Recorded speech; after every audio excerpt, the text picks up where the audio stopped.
منع کرتے ہیں الماعون برتنی کی چیزوں کو، یعنی روز مرہ کی چیزیں کو بھی روکتے ہیں اپنے پاس، ماچس، نمک جو پڑوسی ایک دوسرے کو دیتے ہیں وہ بھی، یہ چیز ان کے اخلاق کا یہ عالم ہے ان لوگوں کا کہ یہ برتنے کی چیزیں جو عام روزمرہ کی چیزیں ہوتی ہیں اس کو بھی روکتے ہیں. ٹھیک ہے، تو یہ زکوٰۃ یہ کیا دیں گے یہ لوگ؟ تو روزمرہ کی چیزوں کو بھی روکے رکھتے ہیں، دوسرے کو نہیں دیتے، اتنے بخیل ہیں. تو پھر سن لے اس کا ترجمہ. ارأیت الذی یکذب بالدین، ارأیت الذی کیا دیکھا آپ نے اس شخص کو یکذب بالدین جو روز جزا کو جھٹلاتا ہے. کیا آپ نے دیکھا اس شخص کو جو روز جزا کو جھٹلاتا ہے؟ یہ تعجب کے ساتھ پوچھا جا رہا ہے. اے قرآن پڑھنے والے، اے نبی صلی اللہ علیہ وسلم، کیا آپ نے اس شخص کو دیکھا ہے؟ یعنی یہ کیسا عجیب شخص ہے جو روز جزا کو بھی جھٹلاتا ہے. مکی صورت ہے نا، مکہ والوں سے خطاب ہے، اور وہ کہتے تھے ہم ختم ہو جائیں گے، بس کچھ بھی نہیں. یہودی تو مانتے تھے کہ اہل کتاب تھے کہ ہم نے زندہ ہونا ہے، تو لیکن یہ جو مکہ کے مشرکین تھے یہ کہتے تھے بس ہم ختم ہو جائیں. تو یہ ارأیت، کیا آپ نے دیکھا ہے؟ یہ جو دیکھنا ہے میں نے پیچھے بھی بیان کر چکا ہوں. بعض زبانوں میں کچھ محاورے بولے جاتے ہیں، محاورتاً کوئی بات بولی جاتی ہے، محاورتاً محاورے کے طور پر بولی جاتی ہے. جیسے ہم اردو میں کہتے ہیں، اردو میں بھی کہتے ہیں کہ میں دیکھ رہا ہوں، میں کیا کر رہا ہوں؟ میں دیکھ رہا ہوں. مطلب یہ ہے کہ میں اس کام سے باخبر ہوں، میں اس کو سمجھ رہا ہوں. یا ہم اردو میں اس طرح محاورہ بولتے ہیں کہ ذرا یہ تو دیکھو، ذرا یہ تو دیکھو. اس کا مطلب کیا ہوتا ہے کہ ذرا اس پر تو غور کرو. دیکھنا مقصد نہیں ہوتا، یہ نہیں ہے کہ ذرا اس کو دیکھ لو. یا یعنی کوئی بچہ کہتا ہے کہ مجھے کہتا ہے قاری صاحب اس کو دیکھیں، مطلب یہ کہ شرارتیں کر رہا ہے میرے ساتھ، اس کو دیکھیں، اس کو سزا دیں. یہ نہیں ہے کہ قاری صاحب اس کو دیکھ لیں. تو یہ محاورتاً ہر زبان میں کچھ محاورے ہوتے ہیں، ہماری اردو زبان میں بھی اس طرح. تو یہ تعجب کے صیغے ہوتے ہیں. کیا آپ نے دیکھا ہے اس شخص کو جو روز جزا کو جھٹلاتا ہے؟ کیسا عجیب انسان ہے وہ. تو جو شخص روز جزا کو جھٹلائے گا تو وہ کوئی بھی خیر کا کام نہیں کرے گا. اس کو پتہ ہے میں نے یہیں پر ہی ختم ہو جانا. سب سے بدتر وہ آدمی ہے.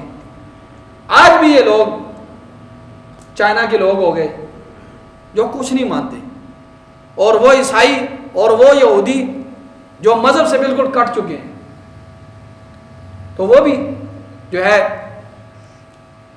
اسی طرح ہی ہے. وہ خیر کا ان کو پتہ ہے کہ ہم نے کیا کرنا ہے. وہ نہ وہ اللہ کو مانتے ہیں، نہ وہ، ان کو پتہ ہے یہیں پر ہی ختم ہو جائے. تو یہ بہت عجیب. فرمایا ارأیت الذی یکذب بالدین، کیا آپ نے اس شخص کو دیکھا ہے جو روز جزا کو جھٹلاتا ہے؟ فذلک الذی یدعو الیتیم، یہی ہے وہ جو یتیم کو دھکے دیتا ہے. یتیم کو اس لیے دھکے دیتا ہے، اس کو پتہ ہے کہ میں یتیم اس کے پاس آتا ہے تو اگر وہ قیامت کے دن پر یقین رکھے گا، اللہ کو مانے گا، تو پھر اس کو پتہ ہوگا کہ میں یتیم کو کچھ دوں گا تو مجھے اس کے بدلے میں کل آخرت میں ملے گا. لیکن سب سے بنیادی وجہ کیا ہے کہ آخرت کو جھٹلاتا ہے، جس کی وجہ سے یہ یتیم کو بھی دھکے دیتا ہے. اس کو پتہ ہے میں نے یتیم کو دے کر کیا کرنا ہے. اگر یہی شخص آخرت کو مانے گا تو پھر یتیم کو دھکے نہیں دے گا. اس کو پتہ ہے یہ مجھے ریٹرن ہوگا، یہ واپس ڈبل. تو فرمایا یہی ہے وہ جو یتیم کو دھکے دیتا ہے. وَلَا يَحُضُّ عَلَىٰ طَعَامِ الْمِسْكِينِ، اور فقیر کو کھانا کھلانے پر لوگوں کو ابھارتا بھی نہیں ہے. خود بھی نہیں کھلاتا تو ابھارتا بھی نہیں ہے. قرآن کے مزاج کو آپ سمجھیں، یہ ایک الگ. قرآن کا مزاج یہ ہے کہ جب قرآن اچھے لوگوں کو ذکر کرتا ہے نا تو سب سے بہترین لوگوں کا ذکر کرتا ہے. یہ قرآن کا مزاج ہے. اور جب برے لوگوں کا ذکر کرتا ہے سب سے بدترین لوگوں کا ذکر کرتا ہے. ٹھیک ہے. ایک تابعی فرماتے ہیں کہ میں قرآن میں دیکھتا ہوں، اچھے لوگوں کو دیکھتا ہوں تو میں اچھے لوگوں میں سے بھی نہیں ہوں. اب اچھے لوگ، قرآن جب اچھے لوگوں کا ذکر کرتا ہے تو کہتا ہے کہ اچھے لوگ وہ ہیں جو اللہ کی راہ میں خرچ کرتے ہیں. اچھے لوگ وہ ہیں جو رات کو تھوڑا سا سوتے ہیں، باقی ساری رات میری عبادت میں لگے رہتے ہیں. اب جب انسان اپنے آپ کو دیکھتا ہے تو میں تو وہ نہیں ہوں. پھر جب برے لوگوں کو دیکھتا ہے تو کہتا ہے یہ برائی میرے اندر بھی نہیں ہے. تو علماء فرماتے ہیں کہ ان برائیوں کو چھوڑنا چاہیے جس کا ذکر اللہ نے قرآن مجید میں کیا ہے, اور ان اچھے صفات کو کوشش کرنی چاہیے وہ میرے اندر آئے. تو قرآن کا یہ مزاج ہے, جب بھی اچھے لوگوں کا ذکر کرے گا سب سے بہترین لوگوں کا ذکر کرے گا, اور جب بھی برے لوگوں کا ذکر کرے گا سب سے بدترین لوگوں کا ذکر کرے گا. ٹھیک ہے, تو یہ قرآن کے مزاج کو آپ نے سمجھا. فوائل للمصلین, یہ منافقین کا ذکر آگے. پس ہلاکت ہے للمصلین, ان نمازیوں کے لیے, الذین هم عن صلاتهم ساہون, جو اپنی نمازوں سے غافل ہے, الذین هم یراؤون, جو کیا کرتے ہیں دکھلاوے کے لیے نمازیں پڑھتے ہیں. منافقین آتے تھے اور نمازیں پڑھتے تھے دکھلاوے کے لیے. یہ آیات منافقین کے لیے. تو منافقین آتے تھے اپنے آپ کو, کیونکہ یہ ایک سائن تھا, کافر بھی خرچ کرتے ہیں, لیکن نماز یہ ہمارے دین کا ایک بہت بڑا علامت ہے, بہت بڑی, اور ایک سائن ہے. جو شخص نماز پڑھتے ہیں ہم کہتے ہیں ہاں یہ مسلمان ہے.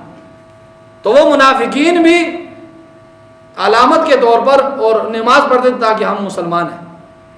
تو یہ وہ لوگ ہیں جو اپنی نمازوں سے غافل ہیں. نماز میں اللہ کو یاد تو نہیں کرتے تھے نا, نماز میں کھڑے رہتے تھے, جب کوئی دیکھتا تو تھوڑا منہ ہلاتے تھے, یار یہ کوئی شک ہی نہ کرے کہ نماز نہیں پڑھ رہا. تو نماز میں اللہ سے غافل تھے یہ لوگ منافقین. اور الذین هم یراؤون, اور دکھلاوے کے لیے نماز پڑھتے ہیں. وَيَمْنَعُونَ الْمَاعُونَ, اور ان کی اخلاق کی پستی کا عالم یہ ہے کہ یہ برتنے کی چیزوں کو بھی نہیں دیتے. جو چھوٹی چھوٹی چیزیں ہیں, یہ لوگ زکوٰۃ کیا دیں, یہ لوگ تو روز مرہ کی جو پڑوسی دوسرے پڑوسی کو دیتا ہے کوئی چیز, ماچس, نمک, گھی, آٹا تھوڑا سا, تو یہ وہ چیزیں بھی نہیں دیتے. ٹھیک ہے, تو یہ ہمارے اس سورت کا ترجمہ بھی ہو گیا اور اس کا تھوڑی تھوڑی تفسیر بھی ہوگی. اللہ تعالیٰ سے دعا ہے کہ اللہ رب العزت ہمیں قرآن مجید سمجھنے کی اور اس پر عمل پیرا ہونے کی توفیق عطا فرمائے. وآخر دعوانا ان الحمد للہ رب العالمین.